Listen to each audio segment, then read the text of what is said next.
வண்டி உருண்டோட அச்சாணி தேவை என்றும் அதுபோல் நம் வாழ்விலே 2 அன்புள்ளம் தேவை அப்படின்ட்டார். வண்டி உருண்டோட அச்சாணி தேவைன்னா ஒரு அச்சாணி ஒரு கடையாணி இருந்தா மட்டும் பத்தாது. இந்த பக்கம் ஒரு கடையாணி இந்த பக்கம் ஒரு கடையாணி இருந்தா தான் வண்டி 2 சக்கரமும் ஒழுங்கா ஓடும். ஒரு கடையாணி எடுத்துக்கிட்டுன்னு வச்சுங்க 100 அடி போயிட்டு இது கழண்டு ஓடி போயிடும், வண்டி ஓடி விழுந்துடும். அவ்வளவுதான். இது எதனால சொல்லணும் சார், மாடர்ன் ரைட்டர்ஸ்னா ஆஸ்தான கவிஞர் அப்பா தான். கவிதை பாடல்னா அவர்கிட்ட விட்டுருங்க, ஸ்கிரிப்டை கொடுத்துருவாராம். ஏரசையா ஸ்கிரிப்டை கொடுத்துட்டு எந்த சுச்சுவேஷன்ல பாட்டு போடலான்னு பாருங்க, பாட்டு உங்க சஜஷனை கொடுங்கன்னு வரான். ஸ்கிரிப்டை கொடுத்து பாட்டு இன்னொரு வார்த்தை சொல்ல வரான், அதுதான் இன்னும் பஞ்சு. சிட்டு போல பெண்ணு இருந்தா அப்படியே ஆரம்பிச்சிருக்க, ஒரு பல்லவிக்கு உண்டான ஒண்ணுமே வரலையே மாமா அப்படின்னாராம். அப்புறம் தான் இந்த மாமா மாமானே வச்சுங்களேன் அப்படின்ட்டாராப்பா. ஒண்ணுமே மாமான்னு அப்ப அப்பா என்ன சொல்லிருக்காரு, பல்லவி தானே மாமானே வச்சுங்களேன் அப்படின்ட்டாராம். இவரு கேவி அம்மா மாமாங்குவாரு, கேவி மகாதேவன் எங்க அப்பாவை மாமாங்குவாரு. 2 பேரும் மாமா மாமான்னு பேசிப்பாங்க. நான் இப்ப பைக்கிறேன் பாருங்கன்னு பேரந்தேவியாதான் அவர் மாமா மாமா மாமான்னு பாடினார். அப்படி ஆரம்பிச்சதான் இந்த மாமா. அப்பேற்பட்ட சாங் இது. சோ இந்த சாங் வந்து யாராலையும் மறக்க முடியாது. நீங்க நான் முத்துக்குமார் ஒரு படத்துக்கு பாட்டு எழுத நான் கூப்பிடுறேன், கூப்பிட்டு போயிட்டு சரி ஒரு புத்தகம் முத்துக்குமார் கொடுக்கலாம் அப்படின்னு சொல்லிட்டு அப்பாவுடைய புத்தகத்துக்கு, ஐயா அப்பாவுடைய புத்தகம் நான் 3 வாங்கி வச்சிருக்கேன் ஐயா. எப்போ வாங்கினீங்க முத்துக்குமார்னா, இல்ல அதெல்லாம் படிச்சா தானே எங்களுக்கு வந்து அடுத்த தலைமுறைக்கு எங்களுக்கு வந்து டானிக் அதுல இருந்து அப்படின்னு. சீர்காழி ஐயா வந்து அப்பா மேல ரொம்ப அபரிமிதமான ஒரு அன்பு வச்சிருந்தவர். அவர் ஆரம்ப காலத்துல மாடர்ன் தியேட்டர்ஸ்ல கோரஸ் பாடிட்டு, இவருடைய குரல் வளம் அப்பாவுக்கு ரொம்ப பிடிச்சி போய் நீங்கள் சென்னைக்கு வாங்க, எங்கள் மாடர்ன் தியேட்டர்ஸில் அப்பப்போ சில குரல்லாம் கொடுத்துக்கிட்டுருங்க, சென்னைக்கு வந்தால் ஒரு மிகப்பெரிய எதிர்காலம் இருக்குன்னு சொல்லி அவங்களுக்கு ஒரு பெரிய தூண்டுதலாக இருந்திருக்காங்க. அதன் பிறகு அவங்க சென்னைக்கு வந்ததுக்கப்புறம் ஒரு மிகப்பெரிய பாடகராக உருவெடுக்கிறதுக்கு அப்பாவும் ஒரு உறுதுணையாக இருந்திருக்காங்க. ஆமாம், அவர் தம்பி மாதிரி வச்சார் சீர்காழி ஐயா.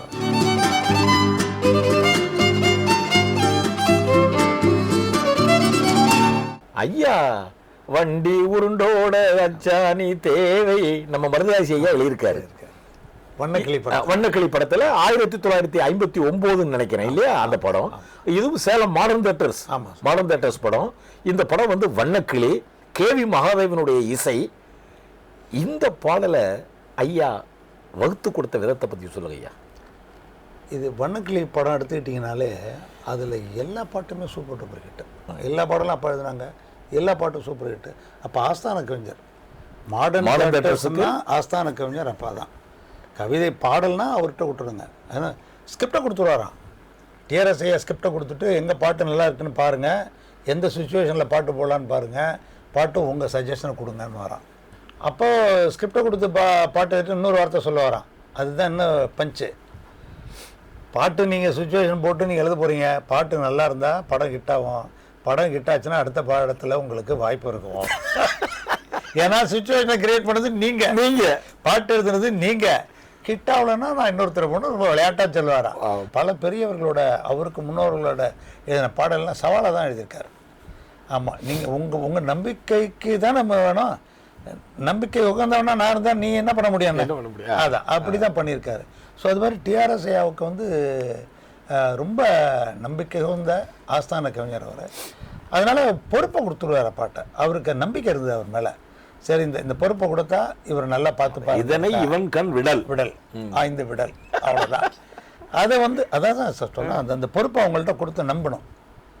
நம்பாத தலைமையும் நம்பிக்கையான வேலைக்காரங்களும் இருந்து பிரயோஜனம் இல்லை, அதாவது நம்புகிற தலைமையும் நம்பிக்கை இல்லாத வேலையாட்கள் இருந்தோ பிரயோஜனம் இல்லை, 2 இணையணும். அப்படிதான் சார் இந்த டீம்லாம் அமைஞ்சது. நீங்கள் திரும்பி அவங்களுடைய வாழ்க்கையெல்லாம் பார்க்குறப்ப, இப்போ வாழ்க்கைன்னு சொல்கிறதுனால சொல்கிறேன், அவங்க வாழ்க்கை அவங்க வாழ்ந்த விதம்லாம் நீங்கள் பார்க்குறப்ப, ஒவ்வொருத்தருடைய ஹிஸ்ட்ரி எடுத்து படித்து பார்க்குறப்ப இவங்க ஒவ்வொருத்தரும் லிங்கில் தான் இருப்பாங்க. ஏதாவது ஒரு இடத்துல இவரை டச் பண்ணிட்டு போவார், இவரை லைஃப் ஹிஸ்ட்ரி எடுத்தால் அவரை டச் பண்ணிட்டு போவார். இந்த சர்க்கிள் இவங்க வாழ்ந்த வாழ்க்கையெல்லாம் ரொம்ப எல்லாருக்கும் ஒரு பாடம் சார் இவங்கெல்லாம்.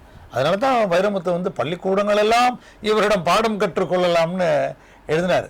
அப்போ அவர் எந்த அளவுக்கு அவரை பாதிச்சிருக்கணும் இவருடைய வாழ்க்கை முறை. வைரமுத்து அவர்கள் அதிலே சொல்வார், அதில் ஒரு நல்ல கலைஞனாக இருப்பதை விட நல்ல மனிதனாக இருப்பது மகத்துவமானது.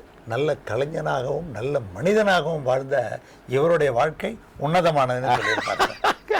கிராமத்தில் பாரவண்டி பார்த்துருப்பீங்க. பாரவண்டிங்கிறது வந்து உங்களுக்கு வந்து மாட்டு வண்டியிலேயே இந்த எருலாம் ஏற்றி அடித்து வயலில் கொண்டு அடிக்கிறதுக்கு மேலே கூண்டு இல்லாத வண்டி, வண்டி உருண்டு ஓடணும்னா அச்சாணின்னு ஒண்ணு இருக்கும், இவ்வளவு நீட்டு தான் இருக்கும். ஆமா, அது ஓட்ட ஒண்ணு வச்சிருப்பாங்க, அதுல சொருவிடுவாங்க.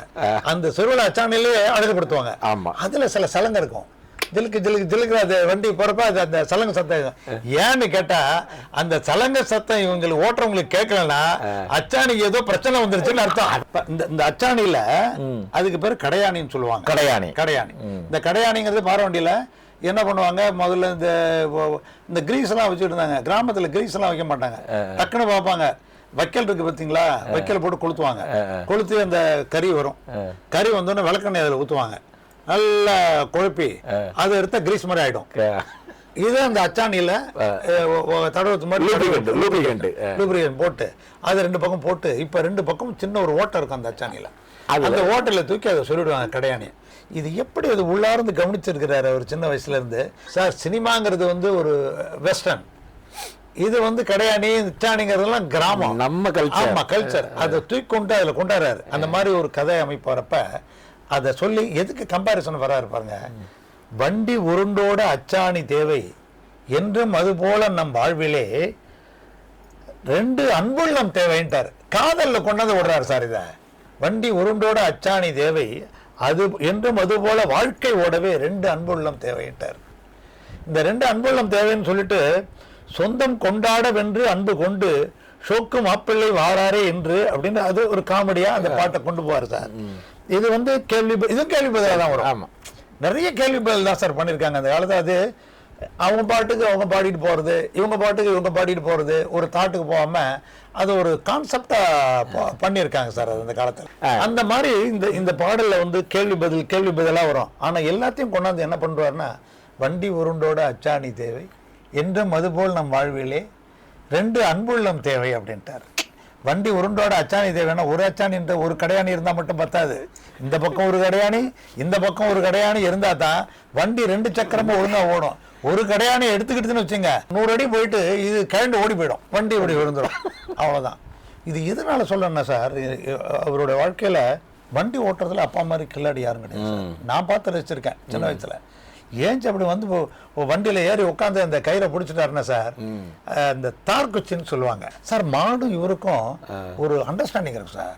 இந்த லேசா இந்த கயிறை எப்படின்னாருன்னா, ரைட்ல போகணுமா லெஃப்ட்ல போகணுமா அதுக்கு தெரியும் சார். இவர் என்ன பண்றாரு நமக்கு தெரியாது, வேணும்னு பார்த்துட்டு இருப்போம். அவர் ஒரு சொடுக்குனாருன்னா கரெக்டா ரைட்ல திரும்பும் சார். அதுல ஒரு அண்டர்ஸ்டாண்டிங் இருக்கும். ஒரு நாள் என்ன பண்றாங்கன்னா, இந்த மாடுல வந்து சில விஷயங்கள், இந்த வண்டிங்கிறதுனால அது சம்பந்தமா பேசுறேன். மாடு வந்து ஒரு மாடு சில சமயம் வீக் ஆகிடும். ஒரு ஜோடியாக தான் மாடு கொண்டு வருவாங்க. ஒரு மாடு வீக் ஆகிடும், உடம்பு சரியில்லாமல் போயிடும், அப்புறம் அந்த மாட்டுனால முடியாமல் போயிடும்.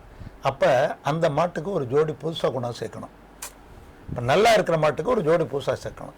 இந்த புதுசாக சேர்ற ஜோடி மாடு 2ம் இணையணும். முதல்ல இணையணும்னா அது மைண்டும் இது மைண்டும் ஒன்றா வேலை செய்யணும். அது ரொம்ப கஷ்டமான வேலை சார். வலது பக்கம் போய் நிற்கிற மாட்டை இடது பக்கம் போட்டுனீங்கன்னா மூக்கணையில், இப்போ வலது பக்கம்னா அந்த மாடு வலது பக்கம் தான், இடது பக்கம் தான். வலது பக்கம்னா அது நீங்க மாட்டை அழைச்சிட்டு போனாலே அது அப்படி சுத்தி போய் அது இடத்துல தான் நிற்கும். நீங்க அழைச்சிட்டு போனீங்களா இது நிற்காது, போய் நின்று கழுத்தை கொடுக்கும் சார். அது நான் இப்போ நினைக்கிறப்ப பாரு, அது உழைக்கிறதுக்கு தானா போய் இந்த மனுஷன் அது என்ன பாடுபடுத்தி அதை தயார் பண்ணி அது என்ன கஷ்டமா இருந்தாலும் போய் அது கழுத்தை கொடுத்து தான் சார் வாங்கும். அது வலது பக்கம் மாடுன்னா வலது பக்கம் தான் நிற்கும். நீங்க அது இடது பக்கம் போட்டுட்டீங்கன்னா பிரச்சனை தான். மாத்தி போட்டுட்டா அவ்வளவுதான், முதல்ல நிக்காது. நீங்க மூஞ்ச எப்படிங்க நீங்க போய் இழுத்து நிறுத்தினா கூட நிக்காது. அதுக்கு உண்டான இடம் அதுதான். ஒரு தடவை என்ன பண்ணிட்டாரு, புதுசா மாடு 2 ஒரு வீக் ஆயிடுச்சு. அப்போ புது மாடு ஒன்று கொண்டு வந்து பழக்கணும். அதை இந்த பக்கமும் அந்த பக்கமும் கட்டி, அது முதல்ல முரண்டு பிடிக்கும், சொல் பேச்சை கேட்காத புள்ள மாதிரி தான். சொல் பேச்சை கேட்காத புள்ள, அது புள்ள மாதிரி தான் ட்ரீட் பண்ணோம். அதுக்கு உடனே புண்ணாக்கு, பருத்தி கொட்டை இதெல்லாம் வச்சு அது கொஞ்சம் நல்லா கவனிப்பாங்க. அப்படி பண்றப்ப என்ன ஆச்சுன்னா சார், ஒரு முறை நான் என் தங்கச்சி அப்பா கொள்ளடத்துல தண்ணி ஃபுல் வாட்டர், அப்பா வந்து இன்னும் 2 ஆளை கூடவே வராங்க. அதுல வந்து வண்டி போகுது, மிதக்குது சார். வண்டி மாடு இழுத்துக்கிட்டு போகுது. ஏன்னா வண்டி வெயிட்டை விட தண்ணி ஜாஸ்தி. அப்போ ஃப்ளோட்டிங் ஆகுது. ஃப்ளோட்டிங் ஆகுறப்ப 2 ஆள் வந்து தொங்குறாங்க. எங்க வேலை ஒர்க் பண்ற ஆளு தொங்கி வெயிட்டை இறக்குறாங்க. இவர் அந்த பக்கம் போனோம்னா வண்டி மாடு எல்லாம் போக மாட்டார். அந்த பக்கம் கார் அந்த பக்கம் கிடக்கும். இங்க இருந்து போய் அவருக்கு கும்பகோணம் போகணும்னா இந்த வண்டி மாடுன்னா அப்படி ஒரு கிரேஸ் அவருக்கு. அங்கேருந்து போகிறோம் சார். திரும்பி ரிட்டர்ன் ஆகி வரப்ப மேடு ஒரு கரையிலேருந்து இறங்கி இப்படி இறங்கணும் சார். வண்டி மாட்டா இறக்கம் ஸ்லோப்பு. அது ரொம்ப ஸ்லோப்பாக இருக்காது ஒரு இடத்துல. சோழபுரத்தில் நாங்கள் வரப்ப மணல் மேடுன்னு ஒரு இடம், அந்த இடத்துல ஏறி இறங்குறப்ப சரக்குன்னு இறங்கும். அது ரொம்ப ஒரு டெக்னிக்கு தெரியாத ஆள் ஓட்டுனாங்கன்னா பிரச்சனை, புதவுளி மாதிரி போயிடும். அப்போ அப்பா என்ன பண்ணுறாங்க, வண்டிக்காரர்கிட்ட விட்டாங்க. அப்போ இறங்கப்பான்னு சொல்லிட்டு பின்னாடி இறங்கி போகிறதுல இவர் வேகமாக இறக்கிட்டார் சார். இறக்கின வேகத்தில் அது ஒன்று கொஞ்சம் முரண்டு பிடிச்ச புது ஜோடி இருக்கு இல்லைங்களா, அது கொஞ்சம் ஏதோ ஏடாகுடம் பண்ணி வண்டி அடிக்குது சார். இவர் இறங்கி நின்று வண்டியை தாங்குறாரு சார். 2 உருட்டு விட்டு 3வது உருட்டு நாங்கெல்லாம் போயிருப்போம் நினைச்சப்போ இவர் தாங்கி நிற்கிறார் சார். அது ஒரு கவிஞர் சினிமா. அப்போ அந்த வயசில் எனக்கு தெரியல, அந்த நிகழ்வு எனக்கு ஞாபகம் இருக்கு. இன்னைக்கு நம்ம இவ்வளவு மக்கள் கொண்டாடுற அந்த கவிஞர் அன்னைக்கு ஒரு தகப்பனா அந்த வண்டி 2வது உருட்டு உள்டாம நின்று தலையை முட்டி நின்றுகிட்டு இருக்கிறாரு. ஐயோ ஐயான்னு சொல்லிட்டு ஊஜனெல்லாம் விடாதுச்சு அங்க இருந்து. இப்படிலாம் அவர் அந்த வண்டியையும் மாட்டையும் நேசிச்சதுனாலதான் இந்த மாதிரி வண்டி உருண்டோட அச்சாணி தேவை என்றும் அதுபோல் நம் வாழ்விலே 2 அன்புள்ளம் தேவைன்னார். சூப்பர். உயிரில்லாத வண்டியையும் நேசிச்சவருங்கிறதுக்காக நான் சொன்னேன். இந்த வாழ்க்கையை அனுபவித்தவர்களுக்கு சார், சிட்டி வாழ்க்கை அனுபவிச்சவங்களுக்கு இதெல்லாம் தெரியாது. அச்சாணின்னா தெரியாது, கடையாணின்னா தெரியாது. இப்போ நம்ம பிள்ளைங்கள்லாம் கேட்டால் எப்படி தெரியும்? சிட்டியில் வந்து பிள்ளைங்களுக்கு தெரியாது. முதல்ல பாறை வண்டினாலே என்னன்னு தெரியாது. ஸோ இந்த மாதிரி வாழ்க்கையில் வாழ்ந்தவங்க அதை உதாரணமாக கொண்டு வந்து கொடுக்குறாங்க ஒரு கிராமத்து படங்கிறப்ப. அந்த மாதிரி இந்த பாடல் வந்து நமக்கு ஒரு பாடம் தான் சார். இதெல்லாம் படித்து இதில் ஒரு பாட்டில் 12 வரி இருக்கு. 12 வரியும் தான் பிரமாதமா இருக்கும்ல, அதுல ஒரு 2 வரி உங்களுக்கு ஒரு வாழ்க்கை பாடத்தை சொல்லி கொடுத்துரும். 2 வரி போதும் இருக்கணும். கவிஞர்கள் வந்து அந்த 2 வரியில சொல்லணும். ஏன்னா பக்கம் பக்கமா எழுதி 100-200 பக்கம் எழுதுற ஒரு வசனகர்த்தா எழுதி சொல்ல வேண்டிய விஷயத்த அந்த 2 வரியில சொல்லணும். குமுதம் படம், மாடர்ன் தியேட்டர்ஸ் படம். இதுல கேவி மகாதேவன் இசையில லட்சிய நடிகர் SSR நடிச்சு குமுதம்னு சொல்லி ஒரு படம். விஜயகுமாரி நடிகை, ஒரு அருமையான காதலும் அதற்குள் ஐக்கியப்பட்டிருக்கும். இந்த படத்துல பாடல்கள் கொடுத்திருக்காரு. இதுல இந்த தொடாதே, இப்போ இந்த படம் குமுதம் படத்துல இந்த பாட்டு சொன்னீங்க தொடாதே அப்படின்னு சொல்லிட்டு, இந்த குத்துப்பாட்டுல ஒவ்வொரு வரியும் கருத்துப்பாட்டு, தத்துவம் கருத்துப்பாட்டு. ஒவ்வொரு நீங்க முத்துப்பாட்டு, சத்துப்பாட்டு, கருத்துப்பாட்டு, நீங்க போய் என்ன வேணா சித்துப்பாட்டுன்னு கூட சொல்லலாம். ஏன்னு வேணா அந்த வரிகளோடு அப்படி, ஏன்னா அந்த வாழ்க்கை முறையை அதை சொல்லியிருப்பாங்க. அந்த டியூன்ல அந்த குத்து வேகத்துல போறப்ப இவ்வளவு விஷயத்த சொல்லியிருக்காருன்னு யோசிச்சு பாத்தீங்கன்னா அது ரொம்ப பிரமிப்பா இருக்கும். இது ஏதோ ஒரு வார்த்தை ஏதோ ஃபில்லப் பண்ணிட்டு போயிருக்கலாம். இது வந்து அப்பவே எழுதியிருக்காரு, உட்டாலக்கடி ஜும்தாலக்கான கூட எழுதியிருக்கிறார் அவரு. அந்த மாதிரி எழுதுறப்ப பல விதங்கள்ல ஏதோ ஒரு வார்த்தைகளை ஃபில்லப் பண்ணிட்டு போயிடலாம். இப்ப நீங்க பாத்தீங்கன்னா குத்துப்பாட்டு பாத்தீங்கன்னா ராமதாஸ் அவர்கள் எழுதியிருப்பாரு, தஞ்சை ராமதாஸ் அவர்கள். புள்ளி வைக்கிறான் பொடியன் சொக்கரான் அப்படிம்பாரு. என்ன சொல்லுவாரு, தில்லானா பாட்டு பாடும் குள்ளக்காராங்குவாரு. என்னென்னமோ போட்டு அடி பின்னுவார் சார் அவரு. பின்னாடி ஏதாவது ஒரு கருத்து சொல்லிட்டே வருவார். அதுலயும் அது நம்ம உன்னிப்பா கவனிக்கணும். அது காரணம் இருக்கு. சும்மா வந்து அந்த பாட்டை பத்தி நம்ம இப்ப சொல்ல, என்ன சுச்சுவேஷன் போட்டாச்சு, பாட்டு எழுதிட்டாரு. அந்த பாட்டை பாருங்க, ஆரம்பிச்சது இப்படிதான். முதல்ல தொடாதே கிடையாது, மாமா கிடையாது, மச்சான் கிடையாது, எதுவும் கிடையாது. ஆரம்பிச்சதே உங்களுக்கு சிட்டு போல வெண்ணு இருந்தா வட்டமிட்டு சுத்தி சுத்தி கிட்ட கிட்ட ஓடி வந்து தொடலாமா, தாலி கட்டு முன்னே கையின் மேலே படலாமான்னாங்க. சிட்டு போல பெண்ணு இருந்தா வட்டமிட்டு சுத்தி சுத்தி கிட்ட கிட்ட ஓடி வந்து தொடலாமா, தாலி கட்டு முன்னே கையின் மேலே படலாமான்னு. இது குத்துப்பாட்டா சார்? இதான் குத்துப்பாட்டு சொல்லுங்க. ஆனா அந்த குத்துப்பாட்டு டியூன்ல ஒரு சத்துப்பாட்டு. வாழ்க்கை முறை எப்படி வாழணும் அப்படிங்கிறத, தாலி நீ வந்து என்ன தாலி கட்டி மனைவியை சொந்தமாயிக்க, அதுக்கப்புறமா ஜாலியா நீ கையை பிடிச்ச எடுத்துட்டு போவோம், பின்னாடியே நான் வரேன், ஓடியாரன் வரேன். அது அந்த கால வாழ்க்கை முறை. இது நம்ம கலாச்சாரம், நம்ம நாகரிகம் அப்படி இருந்த காலம் இப்போ மாறிடுச்சு. காலம் மாறுது, காலம் மாற்றாது. அது அடுத்தவர் சொல்லுவாரு, இவர் சும்மா இருக்க மாட்டாரு. எப்போதுமே ஆம்பளைங்க தான் வந்து ஏதாவது கேப் கிடைச்சா சந்து பாடுறது தானே இவங்களுக்கும். வெட்டும்பிடி பார்வையினால் ஒட்டுறவாய் பேசிவிட்டு எட்டி எட்டி இப்படியும் ஓடலாமா, நல்லா அப்படி கண் அடிச்சு அப்படி எல்லாம் பேசிட்டு இப்படி எட்டி எட்டி ஓட்டு, ஏது நியாயமாட்டாரு, ஓடலாமா, கையை தொட்டு பேச மட்டும் தடை போடலாமான்னு. இங்க பாருங்க, இந்த மான்னு முடிச்சுட்டு வர இதுதான் இப்போ விஷயம் வரும்போது உங்களுக்கு மான்னு முடிக்கிறாரு. உடனே அந்த அம்மா சொல்லுது, ஊரறிய நாடறிய பந்தலிலே, ஊரறிய நாடறிய பந்தலிலே நமக்கு உத்தவங்க மத்தவங்க மத்தியிலே, நமக்கு உத்தவங்க மத்தவங்க மத்தியிலே ஒன்னாகி உறவு முறை கொண்டாடும் முன்னாலே ஒருவர் கையை மற்றொருவர் பிடிக்கலாமா, இதை உணராம ஆம்பளைங்க துடிக்கலாமா அப்படின்றாங்க. சார், இந்த குத்துப்பாட்டில் நீ எப்படி இருக்கணும், நீ நினச்ச மாதிரி நான் ஒரு பெண்ணு, நான் வந்துட முடியாது உன் பின்னாடி, நீ நம்ம உத்தவங்க மற்றவங்க கல்யாணம் கூட என்ன திருட்டு தாலி சொல்லலை அவங்க, நீங்கள் தாலி கட்டு முன்னே கை மேலே கொள்ளனா எங்கேயாவது போய் தாலி கட்டிட்டு நம்ம ஜாலியாக இருக்கலாங்கிறது இல்லை. நம்ம அப்பா அம்மா ஒத்துக்கணும், நம்ம உத்தவங்க மற்றவங்க ஒத்துக்கணும். அந்த வாழ்க்கை முறை, அந்த நாகரிகம், கலாச்சாரம் எல்லாம் இந்த பாட்டில், கலாச்சாரம் பண்பாட்டை கற்றுக் கொடுக்கிற குத்துப்பாட்டு இது. அப்படி சொல்லிட்டு அது அந்த பாட்டில் எல்லாமே சொல்லுவா சார். கன்னி பொண்ணை பார்த்தவுடன் காதலிச்சு பொண்ணு சொல்றா சார், கன்னி பொண்ணை பார்த்தவுடன் காதலிச்சு அவளை கைவிட்டு 9 மேல் ஆசை வச்சு, ஒரு பொண்ணை காதலிச்சுட்டு இன்னும் 9 பேருக்கு ரூட்டு போட்டுக்கிட்டு, இந்த பாஷையில் நம்ம பாஷையில் சொன்னோம்னா, கன்னி பொண்ணை பார்த்தவுடன் காதலிச்சு அவளை கைவிட்டு 9 மேல் ஆசை வச்சு வண்டாக மாறுகின்ற மனமுள்ள ஆம்பளைங்க கொண்டாட்டம் போடுவதை பார்த்ததில்லையா, பெண்கள் திண்டாடும் கதைகளையே கேட்டதில்லையான்னு. நான் ஏன் இப்படிலாம் சொல்றேன்னா, இதுக்கெல்லாம் காரணம் இதான்யா, இதெல்லாம் என்னுடைய அனுபவம். முன்னோர்கள் முன்னாடிலாம் இந்த மாதிரிலாம் பண்ணியிருக்காங்களே, நீயும் அப்படி பண்ண மாட்டேங்கிறதுக்கு என்ன உத்தரவாதம்? இப்படி இந்த பாட்டு ஃபுல்லாக சொல்லுவா சார். இந்த பாட்டு ஃபுல்லாக அந்த கருத்துக்களோட போவோம், குத்துப்பாட்டில் கருத்துக்களோட போவோம். இது முடிச்சாச்சு. ஓப்பனிங்கில் எப்படின்னா, இந்த பொண்ணு வந்து ஏதாவது தொடலாமான்னு கேட்டா தொட்டா தானே தொடலாமான்னு சொல்லணும். அப்ப எடுத்த உடனே இப்படி ஆரம்பிச்சிடலாம், தோடாதே, ரைட்டு. அப்போதான் அப்பா வந்து கேவி மகாதேவன் அவர்களோட அசோசியேட் மியூசிக் டைரக்டரா, அவர் கண்டக்டர் எல்லாமே அவர் தான் கூட இருந்து பார்த்துக்கிறது. புகழேந்தி மிகப்பெரிய வித்வான் சார் அவர். அப்ப அவர் என்ன பண்றாரு, இது எடுத்தோடனே எடுப்பு என்னவா இருக்குது, சிட்டு போல இருந்தா அப்படியே ஆரம்பிச்சிருக்க, ஒரு பல்லவிக்கு உண்டான ஒண்ணுமே வரலையே மாமா அப்படின்னாராம். அப்புறம் தான் இந்த மாமானே வச்சிங்களேன் அப்படின்ட்டாரா அப்பா.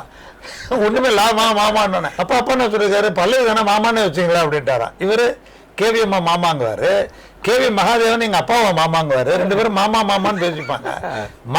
நான் இப்ப வைக்கிறேன் பாருங்கன்னு புகழேந்தியா அவர் மாமா மாமா மாமான்னு பாடினார். ஓ, அப்படி ஆரம்பிச்சதுதான் இந்த மாமா. அப்பேற்பட்ட சாங் இது. ஸோ இந்த சாங் வந்து யாராலையும் மறக்க முடியாது. விடிவெள்ளின்னு ஒரு படம். இது ஒரு கருப்பு வெள்ளை காவியம், அற்புதமான பாடல்கள் பல. இதுல இந்த கொடுத்து பார் பார் பார் உண்மை அன்பை, இந்த பாட்டை பத்தி தான் ஐயா மருதகாசி அவர்களுடைய வாரிசு மருத பழனிட்ட கேட்க போறேன் இந்த வாரிசு நிகழ்ச்சியில. இந்த ஏஎம் ராஜா காம்பினேஷன் இது விடிவெள்ளியில. இதுல ஏஎம் ராஜா அவர்களுக்கும் நம்ம ஐயா மருதகாசிக்கும் இடையில அந்த இணைப்பு எப்படியா? அது ஏஎம் ராஜா அவர்கள் வந்து அப்பா பாட்டு நிறைய பாடி இருக்கிறாங்க. அது மட்டும் இல்ல, ஜிக்கி அம்மா வந்து அப்பாவுக்கு சொந்த தங்கச்சி மாதிரி. ஏஎம் ராஜா ஜிக்கிங்கிறது அவங்க வாழ்வில் ஜோடி. ஆமா, வாழ்வின் ஜோடி. பிற்கால அவங்க விரும்பி இருந்த ஒருவரை காதலித்து திருமணம் செய்து கொண்டவர்கள். அதுல ஜிக்கி அம்மானா அப்பாவுக்கு அவருடைய சொந்த தங்கச்சி மாதிரி அவங்கள ட்ரீட் பண்ண ஒரு இது அவங்களுக்குள்ள இது இருந்தது. அவங்க அப்பாவும் ஜிக்கி அம்மாவோட அப்பாவும் எங்க அப்பானா அவருக்கு அவ்வளவு உயிர், அந்த மாதிரி இருந்தது. அப்ப ஜிக்கியோட துணைவர் இன்னும் எவ்வளவு நெருக்கம் ஆவாரு. ஸோ அவர் இசையமைப்பாளர் ஆகிறப்ப அப்பா பாடல் நிச்சயம் ஒன்று இருக்கும் அதுல. அப்ப என்னன்னு இந்த பாட்டை நீங்க சிறப்பு கேட்டீங்களா, கொடுத்து பார் பார் பார் உண்மை என்பன்னு கேட்டீங்கன்னா, இது கிட்டத்தட்ட அந்த படத்துல நிறைய பேர் பாட்டு எழுதியிருக்காங்க. விடிவெளியில அப்பாவும் பாடல், ஒரு பாடல் 2 பாடல் எழுதியிருக்காங்க. மறுபடியும் வேற கவிஞர்கள் எழுதியிருக்காங்க. இந்த பாடல் சூழல் எழுதுறப்ப நிறைய கவிஞர்கள் வந்து அந்த டியூனுக்கு வந்து செட் ஆகல. கொடுக்குற டியூன் பாருங்க சார், என்ன சார் ஏதோ ஒரு வார்த்தை போடுறதுக்கு ஒரு தா தா தா தா தான்னா பிற்காலத்துல கவிஞரோட இவரு நம்ம எம்எஸ் ஐயா ஒரு விம்பு பிடிச்சார்ல, லா லா லா லா லா லா லா என்னையா ஆமா அப்படின்னு சொல்லி கவிஞர்கள் கடுப்பாடு சார். அதை எப்படி பிரிக்கணுங்கிற ஒரு டெக்னிக் அப்பாவுக்கு ரொம்ப அழகா தெரியும் சார், எனக்கு சொல்லி கொடுத்துருக்கிறாரு. அது அப்படியே ஒரு எழுத்து தான். நீங்க பாருங்க, ஒரு எழுத்துக்கு இந்த நம்ம தமிழ்ல 2 எழுத்து உள்ள சொல்ல போட்டிருப்பாரு. அவர் கொடுத்த தத்தகாரம் 1 எழுத்து தத்தகாரம் தான். ஆனா இவர் 2 எழுத்து உள்ள வார்த்தையை போட்டிருப்பாரு. எப்படி உட்கார்ந்தது நீங்க யோசிச்சு பாருங்க. தமிழனுடைய அழகு அங்க இருக்கு. எப்படி அழகுன்னு நான் சொல்றாத. இவர் எழுதுறாரு தத்த கொடுத்து பார் உண்மை அன்பை. இந்த இரு வந்து ஒட்டுமை ஒழிய அது ஒரு ஸ்பேஸ் எடுத்துக்காது. இந்த பாதா இதுக்கு ஸ்பேஸ், இரு அதோட தொத்தி ஒட்டிக்கும், அந்த பாவோடு போய் உட்காந்துக்கும். அதை வந்து கரெக்டா அந்த வார்த்தைகளை அதை போட்டு மேனேஜ் பண்ணுங்கிறதுலாம் அது ஒரு டெக்னிக் தான். அது என்னடா 2 எழுத்து இப்படி உட்காரும் அப்படின்னு கேட்டா இந்த ஒட்டு எடுத்து போய் இல்லை உட்காந்துக்கும். அதுதான் அது அழகாக கையாண்டுப்பார். கொடுத்து பார் உண்மை என்பை, நினைத்து பார் அதன் தன்பை, அன்பை தெம்பைன்னு வச்சிருப்பார். ஏன்னா நீங்க அதுல ஒரு விஷயம் இருக்கும். நீ ஒரு உண்மையான அன்பை கொடுத்து பாரு, அதுக்கப்புறம் அதை நினைச்சு பாரு, அதோட தெம்பு அதனுடைய சக்தியை நீ அதனுடைய தெம்பை நினைச்சு பாரு, அதோட சக்தியை நினைச்சு பாரு அப்படின்னு பாரு. இந்த பாட்டுல ஒரு அழகான கருத்தை சொல்லியிருப்பார் சார். கண்ணுக்குள் மின்னல் வெட்டை காட்டுகின்ற கண்ணம்மா. நிறைய மின்னல் போடுவாங்க கவிஞர்களுக்கு. கண்ணு மின்னல் அடிக்க விழிய மாத்தி சொல்லுவாங்க சார். மலர மாத்தி சொல்லுவாங்க, நிலவா மாத்தி சொல்லுவாங்க, மின்னலையும் கண்ணுக்கு மாத்தி சொல்லுவாங்க, அப்புறம் எதோ மாத்தி சொல்லுவாங்க. அதுல கண்ணுக்குள் மின்னல் வெட்டை காட்டுகின்ற கண்ணம்மா, கண்ணத்தில் ஆப்பிள் வைந்து காய்த்ததென்ன கண்ணம்மா. ஆப்பிள் கண்ணன்னு சொல்லுவாங்க, அது பெண்களை வர்ணிப்ப. இது அதை ஒரு வடி வேலை போய் கன்னத்தில் ஆப்பிள் வந்து காய்த்ததென்ன கண்ணம்மா அப்படி சொல்லுவாரு. அதுக்கப்புறம் உண்பதற்காகுமா என் பசி தீருமா, உண்பதற்காகுமா என் பசி தீருமா, உள்ளதை கேட்டாலே என் மீது கோபமா அப்படின்றாரு. இது ஒருத்தவங்களை ரொம்ப அழகா வர்ணிச்சு அவங்களை கொஞ்சம் குஷிப்படுத்திட்டு, இதெல்லாம் இருக்குது கேட்டா நீ அது என் மேல கோபப்படுறியா, உன் கண்ணத்துல ஆப்பிள் இருக்கு அப்படின்னு சொல்றப்ப அதுக்கு அவங்க பதில் சொல்றாங்க பாருங்க. அதுக்கெல்லாம் அவ்வளவு சாமானியமான ஆள் இல்லை. அவங்க சொல்றாங்க, கற்பனை உங்களுக்கு சொந்தம் என்ற எண்ணமா, இதெல்லாம் கற்பனையா நீ அடிக்கிற, நீ உண்மையிலே ஆப்பிள வந்து என் கண்ணத்துல இருக்குது, கற்பனை உங்களுக்கு சொந்தம் என்ற எண்ணமா, சர்க்கரை பாகு உங்கள் நாவில் வந்தது என்னம்மா அப்படின்ற. அப்புறம் கேக்குறாங்க, பிறவியில் வந்ததா பெண் அன்பு தந்ததான்னு. அங்கதான் சார் அது முத்தாய்ப்பு. அந்த பாட்டுல முத்தாய்ப்ப, உனக்கு பிறப்பிலே அந்த கவித்துவம் வந்துருச்சா உனக்கு, இல்ல என் மீது கொண்ட அன்பினால் வந்ததான்னார், இல்ல நான் தந்த அன்பினால் வந்ததா. என் மீது கொண்ட அன்பினாலும் எடுத்துக்கலாம், இல்ல நான் தந்த அன்பினாலும் எடுத்துக்கலாம். இந்த இடத்துல நான் தந்த அன்பு, ஏன்னா அவங்களதான் உயர்த்தி பேசணும். ஆமா ஆமா, நீங்க எப்படி வேணாலும் வந்து சொல்லலாம் சார். அது சொல்லாடல. அதாவது பிறவியில் வந்ததா பெண் அன்பு தந்ததா, இரவெல்லாம் உறவாடும் கனவாலே சேர்ந்ததா, ராத்திரி பூரா நீ என்னத்தை நினைச்சு ஒரு கனவு காண்பிய, அந்த கனவு உனக்கு கொடுத்த கற்பனையாண்டா சார். அது உள்ள போக போக ஒரு கடல் மாதிரி நீங்க போய்கிட்டே இருக்கலாம். இந்த பாட்டுல உள்ள முதல்ல கொடுத்தாரு, அந்த பல்லவிய மட்டும் கடப்பட்டு அடிச்சு விட்டுட்டு பின்னாடி வர விஷயங்கள்லாம் அழகா அப்படியே கோர்வையா வந்துகிட்டு இருக்கும் சார் இந்த பாட்டுல. இந்த பாட்டுல பாத்தீங்கன்னா அடுத்தது சொல்லுவாங்க சார். இவர் சொல்லுவாரு, ஆட்டத்தில் தோகையோடு போட்டி போடும் முல்லையேன்னார் சார். முன்னாடி நான் சொல்லியிருக்கேன் ஒரு பாட்டுல, அன்னம் கூட அவளிடத்தில் வந்து நடை பயிலும், ஆடற்கலை இலக்கணத்தை அறிய வரும் மயிலும். நாங்க இந்த இடத்துல எப்படி சொல்லாரு பாருங்க. அங்க அப்படி சொன்னாரு, மயிலே வந்து உங்ககிட்ட தான் டான்ஸ் ஆட கத்துக்குதுன்னாரு. இங்க என்ன சொல்றாருன்னா, ஆட்டத்தில் தோகையோடு போட்டி போடும் முல்லை என்ன, அதை கொஞ்சம் மாத்தி சொல்றாரு. ஆட்டத்தில் தோகையோடு போட்டி போடும் முல்லையே, ஓட்டத்தில் நீயும் என்னை வெல்வதற்கு இல்லையே, தோற்றத்தில் முல்லை நான், ஓட்டத்தில் புள்ளிமான், போட்டியும் போட்டாலே தவறாமல் வெல்லுவேன் அப்படி சொல்லி முடிச்சதும் இவங்க சொல்றாங்க, உன்னாலே எந்த உள்ளம் ஊஞ்சலாடுதே, பின்னாலே சுத்தி தாளம் போடுதே அப்படின்னாரு. இந்த பாடல் பூரா சார், நீங்க ஒரு சின்ன ஒரு காதல் பாட்டா இருக்கும், அது ஒரு எந்த மாதிரி டியூனா இருந்தாலும் ஏதாவது ஒரு விஷயம், அது ஒரு நல்ல விஷயமா, அது ஒரு தெளிவான விஷயமா இருந்துகிட்டே இருக்கும் சார் அவர் காதல் பாடல்கள்ல எல்லாத்துலேயும். ஒவ்வொரு பாட்டிலும் ஏதாவது ஒரு விஷயம் சொல்லணும். ஒரு படம் கதையை வந்து ரசிகனுக்கு சொல்றது ஒண்ணுன்னா, பாடலும் ஒரு கருத்தை சொல்லணுங்கிறதுல அவங்க ரொம்ப தெளிவா இருந்திருக்கா சார் அந்த காலத்துல. கொடுத்து பார் உண்மை அன்பை. பெற்ற மகனை விற்ற அன்னைன்னு ஒரு படம். இது மாடர்ன் தியேட்டர்ஸ் படம், பெற்ற மகனை விற்ற அன்னை. விஸ்வநாத ராமூர்த்தி மியூசிக். இந்த பாட்டுக்கு குரல் கொடுத்தவர்கள் ஏஎம் ராஜா, பி சுசீலா. இந்த பாடலை, இந்த காதல் பாடலை வழங்கியவர் வார்த்தைகளில் நம்ம ஐயா மருதகாசி அவர்கள். இந்த பாடல் இனிமையின் உச்சம்னு சொல்லி இந்த பாட்டை நான் சொல்லுவேன் சார். இனிமைக்கு எல்லா பாடலும் இனிமைதான். எனக்கு தெரிஞ்சு இனிமைக்கு உச்சம் இதுவாகத்தான் இருக்க வேண்டும். அது தென்றல் கூடிய வார்த்தையை சொன்னதாலா அல்லது கவிஞர் மருதகாசி தொட்டாலே இணைச்சிக்கிட்டு தான் இருக்குமா? மருத பரணி சொல்லுங்க. இந்த பாட்டு எனக்கு ரொம்ப பிடிச்ச பாட்டை சார். இது வந்து ஒரு இலக்கியத்திலேருந்து ஒரு விஷயத்தை எடுத்து கையாண்டிருப்பார். தென்றல் உறங்கிய போதும் திங்கள் உறங்கிய போதுங்கிற விஷயம் இலக்கியத்திலேருந்து எடுத்தது தான் அவர். தென்றல் உறங்கிய போதும் திங்கள் உறங்கிய போதும் கண்கள் உறங்கிடுமா அப்படின்னு பாட்டு எழுதிட்டார். நான் அப்பாட்ட ஒரு நாள் கேட்டேன், ஏப்பா தென்றல் உறங்கிய போதும் திங்கள் உறங்கிய போதும் கண்கள் உறங்கிடுமான்னு கேட்டிருக்கீங்களே, ஏன் தூங்கக்கூடாது?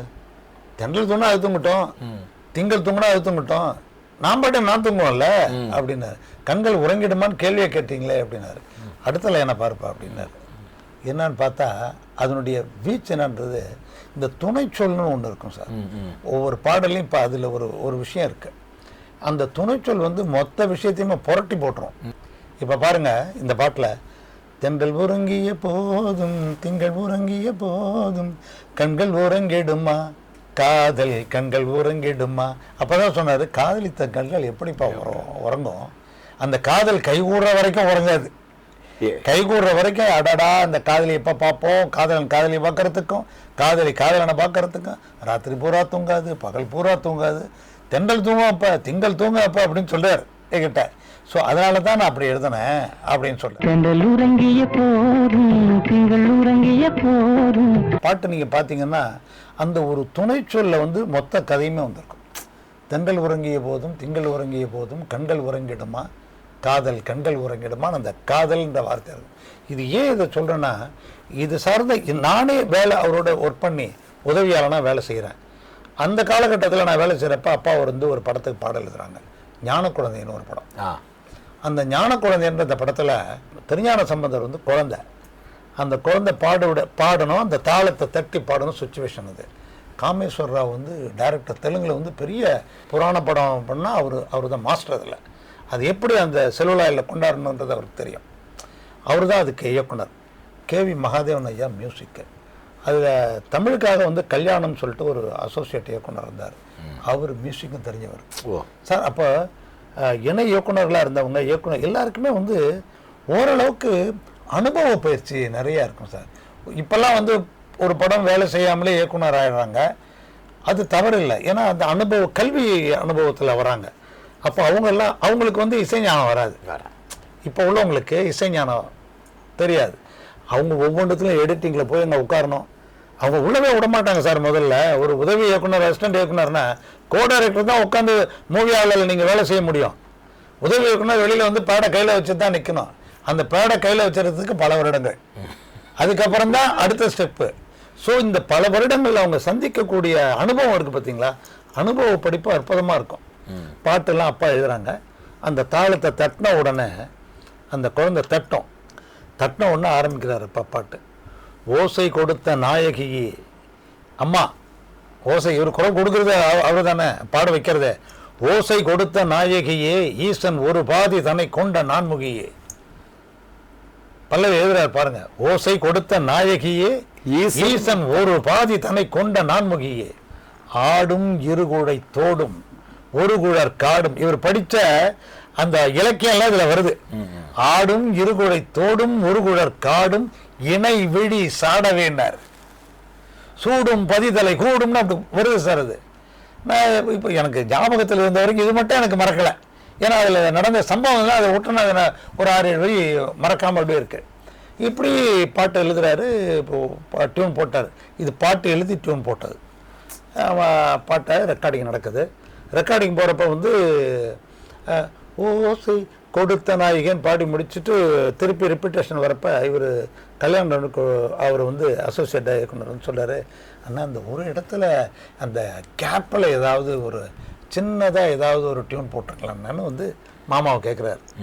அப்போ அவர் ஓசை கொடுத்த நாயகியே ஈசன் ஒரு பாதி தன்னை கொண்ட நான் முகியே தரரர ஓசை தரநர ஓசை மாமா இந்த தன மாமா இந்த தனவுக்கு ஒரு வார்த்தை சுரலைய அப்படின்ட்டா சார்.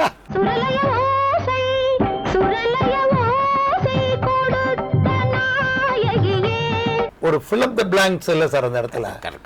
நீங்க யோசிச்சு பாருங்க, அவர் தனன அப்படின்னு சொன்ன உடனே அழகிய நீங்க என்ன வேணா போடலாம். அவருடைய பெரிய பலம், என்னுடைய தந்தையோட பலம் அந்த துணைச்சொல்லாம் போட்டாருன்னா அதுக்கு மேல நம்ம என்ன யோசிச்சாலும் வராது சார். அது அப்படிதான் போடுவார். அதுல அந்த மாதிரி சொல்றேன் இந்த பாட்டுல வர்றதுக்கு கண்கள். ஆமா, காதல் கண்கள். ஆமா, தென்றல் உறங்கிய போதும் திங்கள் உறங்கிய போதும் கண்கள் உறங்கிடுமா, காதல் கண்கள் உறங்கிடுமாட்ட அடுத்தடுத்த வரிகளை பாத்தீங்கன்னா, ஒன்று கலந்திடும் நெஞ்சம் உறவை நாடி கெஞ்சும், ஒன்று கலந்திடும் நெஞ்சம் உறவை நாடி கெஞ்சும் கண்கள். அதாவது அந்த லிங்க் பாருங்க, இந்த பல்லவியை நான் சொல்லியிருக்கேன் ஏற்கனவே.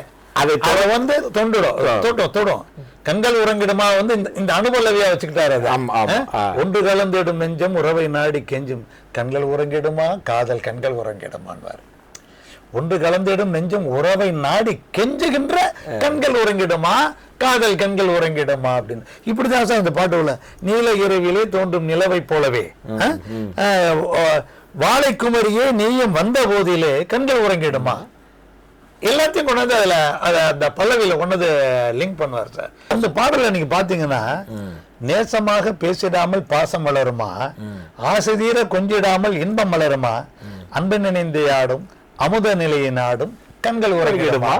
அதுதான் நான் மறுபடியும் சொல்ல, ஒரு பாட்டை கேட்கறது ஒரு விதம், அந்த இசையும் அந்த தமிழ் மேம்பொக்கா அந்த தமிழை ரசிப்போம்.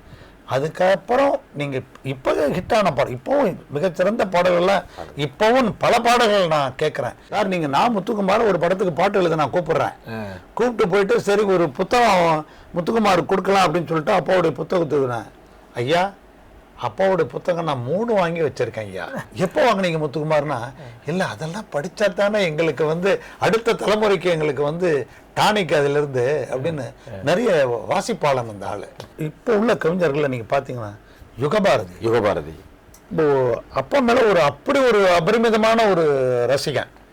அவரை பத்தி ஒரு 20 பக்கம் அவருடைய 40 பக்கம் அவரை பத்தி எழுதுறாரு.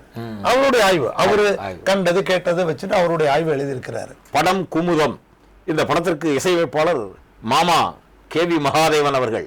இதுல நம்ம ஐயா மருதகாசி அவர்கள் மகாதேவன் இசைக்கு ஒரு பாட்டு எழுதுறாரு, என்னை விட்டு ஓடி போக முடியுமா, இந்த பாட்டு எழுதுறாரு. இந்த பாடலை பாடி கொடுத்தவங்க வந்து ஐயா டாக்டர் சீர்காழி கோவிந்தராஜன் அவர்களும் அம்மா சுசீலா அம்மா அவர்களும். ஐயா சீர்காழி அவர்களுக்கும் நம்ம மருதகாசி அவர்களுக்கும் இடையே இவங்களுடைய பாசப்பிணைப்பு எப்படி? சீர்காழி ஐயா வந்து அப்பா மேல ரொம்ப அபரிமிதமான ஒரு அன்பு வச்சிருந்தவர். அவர் ஆரம்ப காலத்தில் மாடர்ன் தியேட்டர்ஸில் கோரஸ் பாடிட்டு இருந்திருக்கிறார். இவருடைய குரல் வளம் அப்பாவுக்கு ரொம்ப பிடிச்சி போய் நீங்கள் சென்னைக்கு வாங்க, இங்கே மாடர்ன் தியேட்டர்ஸில் அப்பப்போ சில குரல்லாம் கொடுத்துக்கிட்டுருங்க, சென்னைக்கு வந்தால் ஒரு மிகப்பெரிய எதிர்காலம் இருக்குன்னு சொல்லி அவங்களுக்கு ஒரு பெரிய தூண்டுதலாக இருந்திருக்காங்க. அதன் பிறகு அவங்க சென்னைக்கு வந்ததுக்கப்புறம் ஒரு மிகப்பெரிய பாடகராக உருவெடுக்கிறதுக்கு அப்பாவும் ஒரு உறுதுணையாக இருந்திருக்காங்க. ஆமாம், அவர் தம்பி மாதிரி பாவிச்சார் சீர்காழி ஐயாவை. எங்கள் சித்தப்பாவுடைய கல்யாணம் நடக்குது. அதாவது சித்தப்பா இந்த புத்தகம் எழுதினார் சொன்னாங்களா, பேராசிரியர் முத்தையா. அப்பாவுக்கும் அவருக்கும் ஒரு 18-20 ஆண்டு கால இடைவெளி. அதை தகப்பனார் மாதிரி அப்பா. அவருடைய கல்யாணத்தை கிராமத்தில் நடத்தி வைக்கிறார். கிராமம்னா கிராமத்தை தாண்டி கும்பகோணத்துலேருந்து ஒரு 10 கிலோமீட்டர் தூரத்தில் மானம்பாடிங்கிற ஒரு இடத்துல ஒரு பெரிய வீடு. அந்த தோட்டத்தில் வந்து பெரிய கொட்டகை போட்டு அந்த காலத்தில் எல்லாரையும் கூப்பிட்டு வச்சு எல்லாம் விமர்சையாக அங்கே நடக்குது கல்யாணம். அந்த கல்யாணத்துக்கு இங்கேருந்து அந்த காலத்தில் சீர்காழி கோவிந்தராஜன் அவர் வந்து பாடுறார். அங்கே கச்சேரி, அவர் கச்சேரி அங்கே. அந்த கச்சேரிக்கு ஒரு பைசா கூட வாங்கிக்க மாட்டேன்ட்டார். இப்போ இந்த படம் குமுதம் படத்தில் எடுத்திங்கன்னா ஒரு பாடல், என்னை விட்டு ஓடி போக முடியுமா, நாம் இருவரல்ல ஒருவர் நீ தெரியுமான்னு இருந்தார். ஸோ இந்த பாடல் வந்து சீர்காழியை ரசித்து பாடியிருப்பார். நீங்கள் அதை தான் சொல்கிறேன், மறுபடியும் நான் சொல்லது தான். இப்போல்லாம் நமக்கு டெக்னாலஜி வந்துருச்சு. தூக்கி அந்த ஹெட்ஃபோனை காதில் போட்டுக்கிட்டு ஏகாந்தமாக ஒன்று நீங்கள் இயற்கை சூழ்ந்த இடத்துல இருக்கணும், இல்லை தனிமையில் உட்காந்து பாட்டை கேட்டிங்கன்னா அவ்வளோ ஒரு பேரானந்தமாக இருக்கணும். உங்களுக்கு கஷ்டம் இருக்கா, உங்களுக்கு கவலை இருக்கா, எல்லாத்தையும் மறக்க வச்சிடும் அந்த பாட்டு. இந்த மாதிரி கவிஞர்கள் எழுதின அத்தனை பாடல்களும் என் தந்தையார் மட்டும் இல்லை, எவ்வளோ பெரிய கவிஞர்லாம் இருந்திருக்காங்க. அந்த பாடல்களை கேட்குறப்ப நம்மளறியாமல் நம்ம எல்லாத்தையும் மறந்து வேறு உலகம் சஞ்சாரம் போகணும். இது கவிதை உலகத்துக்கு போட நம்ம கொண்டு அழைச்சிட்டு போயிடும். அதில் வந்து உங்களுக்கு பார்த்தீங்கன்னா அந்த பாட்டில் வர லைன்ஸ் எல்லாம் பார்த்தீங்கன்னா, என்னை விட்டு ஓடி போக முடியுமா, நாம் இருவரல்ல ஒருவர் எனக்கு தெரியுமா அப்படின்னு கேட்டு சொல்லுவார். கண்ணுக்குள்ளே புகுந்து கதைகள் சொன்ன பின்னே, கண்ணுக்குள்ளே புகுந்து கதைகள் சொன்ன பின்னே, எண்ணத்திலே நிறைந்து அதில் இடம் பிடித்த பின்னே.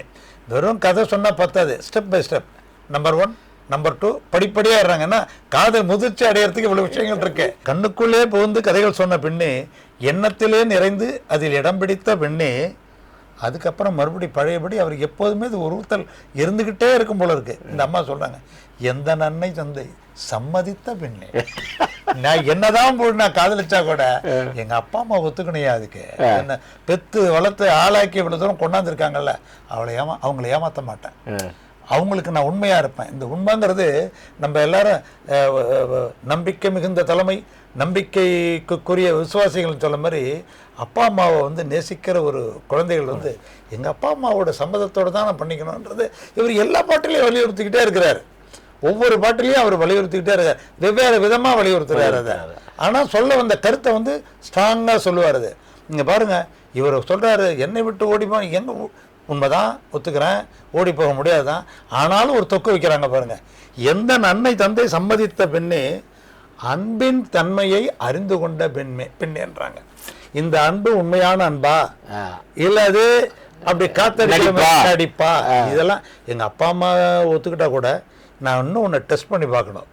அன்பின் தன்மையை அறிந்து கொண்ட பெண்ணே, இதெல்லாம் முடிஞ்சு போச்சா, இதெல்லாம் முடிஞ்சு போச்சா, என்னை விட்டு ஓடி போக முடியுமா அப்படி கொண்டு வந்து அந்த இதை நீங்கள் அது ஒரு அதான் அந்த ஃபார்மேட்டுன்னு எதுக்கு சார் அது வந்து வாலி ஐயா சொல்கிறாருன்னா, கண்ணதாசன் ஐயாரோலும் வாலி ஐயாரோலும் பிற்காலத்தில் வந்து பாட்டு எழுதுகிறப்ப இவர் ஒரு முன்னோடியாக கருதுனாங்கன்னா அது காரணம் இல்லாமல் இல்லை, அவங்க ரசிச்சிருக்கிறாங்க. அந்த ரசித்து எடுத்த எடுப்பில் அவங்க அதுக்கப்புறம் பெரிய சாம்ராஜ்யத்தை ஒருத்தர் 2 பேர் நடத்துனாங்க. ஸோ அந்த மாதிரி விஷயங்கள் இது சொல்லுவார். இவர் ஆண் சொல்கிறதுக்கு அந்த அம்மா என்னை விட்டு ஓடி போகுமான்னு சொன்னேன், உன்னை விட்டு ஓடி போக முடியுமான்னாரு. நீ சொல்லிட்டபடி உன்னை விட்டு ஓடி போக முடியுமா, இனி முடியுமா, என் உள்ளம் காணும் கனவு என்ன தெரியுமான்னார். ஒன்றுக்கு ஒன்று சளைக்கிறது இல்லை சார். சொல்லிட்டு அன்னம் போல நடை நடந்து வந்து என் அருகமர்ந்து நாணத்தோடு குனிந்து, அன்னம் போல நடை நடந்து வந்து என் அருகமர்ந்து நாணத்தோடு குனிந்து, கண்ணம் சிவக்க நீ இருக்க மஞ்சள் கயிறு எடுத்துனது கழுத்தில் முடிக்கும் என்பனால் தெரியும் போது என்னை விட்டு ஓடி போக முடியுமான்னார். டியூன் வந்துக்கிட்டே இருந்த அந்த டியூனை கேவி மாமா சேஞ்ச் பண்ணுவார் பாருங்க, அப்படி மாறும். அந்த டியூனை மாற்றி ஒரு இதுக்கு கொண்டு போவார். மலர் மாலை சூட்டி பல பேரும் வாழ்த்த, அந்த ஊஞ்சல் அப்படி ஆடுற மாதிரி அப்படி கொண்டு போய் அங்கே அப்படியே சுற்றிட்டு மகாதேவன் மாமா சார் அவங்களாம் தெய்வ பிறவி. அந்த பாட்டில் சொல்லுவார் கடைசியாக அந்த அந்த அந்த ஸ்லோ டெம்போவில் வரப்ப, இளந்தென்றல் காற்றும் வளர்காதல் பாட்டும் விளையாடும் அழகான அறையில், அந்த முதலிரவு காட்சியை கொண்டு வராங்க சார். இளந்தென்றல் காற்றும் வளர் காதல்லே காதல் பாட்டு இல்லை, வளர்கின்ற காதல் பாட்டு. அது எப்பொழுதும் குறையாது. அது நீங்க எப்போதும் பாருங்க, தேய்பிறை வளர்பிறையும் வாங்க. ஏன் வளர்பிறையில் ஆரம்பிக்கணும், ஏன்னா வளர்பிறை வளர்ந்துகிட்டே இருக்குமா. அதனால அது சொல்றாரு, இளந்தென்றல் காற்றும் வளர்காதல் பாட்டும் விளையாடும் அழகான அறையில். இது 2 அங்க விளையாடுது அந்த அறையில. விளையாடும் அழகான அறையில் சுவையோரும் பாலும் கனிச்சாரும் கொண்டு தனியே நீ வருகின்ற நிலையில், அப்படி சொல்லிட்டு அப்படி கொண்டது 2 பேரும் வந்து அப்படி வந்துட்டு போகிறப்ப அப்படியே ஒரு ஹம்மிங் போட்டா சார். கொண்டு வந்து இந்த மாதிரி ஒரு சூழலை நீ என்னை விட்டு ஓடி முடியுமாங்க சார். இது இந்த கற்பனையை பாருங்க. இந்த பாடல் ஒரு சின்ன கற்பனை சொல்லியிருப்பார் இயக்குனர், அதை கொண்டு வந்து 2 பேரும் சேர்ந்துக்கிட்டு இந்த ராஜாங்க நடத்திருக்காங்க பாருங்க, இசையமைப்பாளரும் கவிஞரும் சேர்ந்து பண்ணியிருக்காரு பாருங்க. அந்த இவங்க பண்ண இதில் சிறுகாழி கோவிந்தராஜன் ஐயா வந்து அவரு ஒரு உருட்டு விட்டுவார் சார். உன்னை விட்டு ஓடி போக முடியுமா. இந்த பாட்டை தெலுங்குல பண்ணாங்க. தெலுங்குல பண்ணப்ப என்னன்னாக்கா இதுக்கு அப்படியே இந்த பாட்டை அவங்களை ரொம்ப நன்னு முதலிலே சிப்போவிலே விலே இல்லே விலே அப்படின்னா என்னை விட்டு ஓடி போக முடியாது. அதாவது மொழி மாறுறப்ப சார், ஒரே பாடல் இன்னொரு மொழி மாறுறப்ப அந்த மொழிக்கு ஒரு அழகு, இந்த மொழிக்கு ஒரு அழகு, இந்த சவுண்டு ஒரு அழகு, அதுவும் தீர்க்க நெடில தான் முடியும். முடியும். இங்க அங்கேயும் பாருங்க, என்னை விட்டு ஓடி போக முடியுமா, நன்னு முதலிலேச்சு போவுலே. அந்த கவிஞர் எப்படி பிடிச்ச அந்த பிடிச்சிருக்காரு பாருங்க. நேசம் என்னும் தரியனில் நெசவு நெய்தது வாழ்க்கை. அகிரணைன்னு நம்ம நினைச்சுக்கிட்டு இருக்கிறது எல்லாத்தையுமே இவர் பாடல்கள் உயர்தனையா மாத்திருக்கிறார். காதல் கொண்ட ஆணும் பெண்ணும் மத்தவங்க காணாம கண்ணாலே பேசும் இடம் பிளாட்பாரம். பாடுபடும் ஏழைகளின் கூரையில்லா வீடு இந்த பிளாட்பாரம்.